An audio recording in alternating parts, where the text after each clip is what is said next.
दोस्तों सबसे पहले तो चैनल सब्सक्राइब करें, फिर लाइक, कमेंट और शेयर। 8 साल का एक बच्चा 1 रुपए का सिक्का मुट्ठी में लेकर एक दुकान पर जाकर पूछने लगा, क्या आपकी दुकान में ईश्वर मिलेंगे? दुकानदार ने यह बात सुनकर सिक्का नीचे फेंक दिया और बच्चे को निकाल दिया। बच्चा पास की दुकान में जाकर 1 रुपए का सिक्का लेकर चुपचाप खड़ा रहा। ए लड़के, 1 रुपए में तुम क्या चाहते हो? मुझे ईश्वर चाहिए, आपकी दुकान में है। दूसरे दुकानदार ने भी भगा दिया, लेकिन उस अबोध बालक ने हार नहीं मानी। एक दुकान से दूसरी दुकान, दूसरी से तीसरी, ऐसा करते करते कुल 40 दुकानों के चक्कर काटने के बाद एक बूढ़े दुकानदार के पास पहुंचा। उस बूढ़े दुकानदार ने पूछा, तुम ईश्वर को क्यों खरीदना चाहते हो? क्या करोगे ईश्वर लेकर?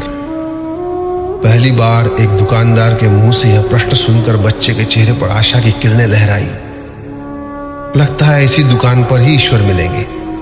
बच्चे ने बड़े उत्साह से उत्तर दिया, इस दुनिया में मां के अलावा मेरा और कोई नहीं है। मेरी मां दिन भर काम करके मेरे लिए खाना लाती है। मेरी मां अब अस्पताल में है। अगर मेरी मां मर गई तो मुझे कौन खिलाएगा? डॉक्टर ने कहा है कि अब सिर्फ ईश्वर ही तुम्हारी मां को बचा सकते हैं। क्या आपकी दुकान में ईश्वर मिलेंगे? हाँ मिलेंगे। कितने पैसे हैं तुम्हारे पास? सिर्फ 1 रुपया।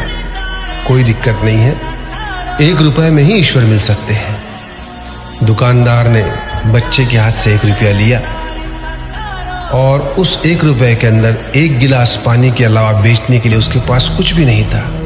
इसलिए उस बच्चे को फिल्टर से 1 गिलास पानी भरकर दिया और कहा, यह पानी पिलाने से ही तुम्हारी मां ठीक हो जाएगी।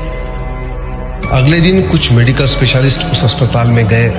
बच्चे की मां का ऑपरेशन हुआ और बहुत जल्दी ही वह स्वस्थ हो गई। डिस्चार्ज के कागज पर अस्पताल का बिल देखकर उस महिला के होश उड़ गए। डॉक्टर ने उन्हें आश्वासन देकर कहा, टेंशन की कोई बात नहीं है।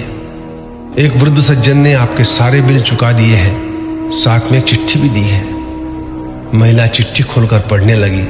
उसमें लिखा था, मुझे धन्यवाद देने की कोई आवश्यकता नहीं है। आपको तो स्वयं ईश्वर ने ही बचाया है।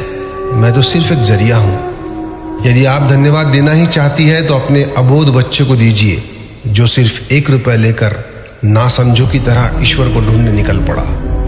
उसके मन में यह दृढ़ विश्वास था कि एकमात्र ईश्वर ही आपको बचा सकते हैं। विश्वास इसी को कहते हैं। ईश्वर को ढूंढने के लिए करोड़ों रुपए दान करने की जरूरत नहीं होती। यदि मन में अटूट विश्वास हो तो वे 1 रुपए में भी मिल सकते हैं। आइए इस महामारी से बचने के लिए हम सभी मन से ईश्वर को ढूंढें, उनसे प्रार्थना करें। आपका दिन शुभ हो।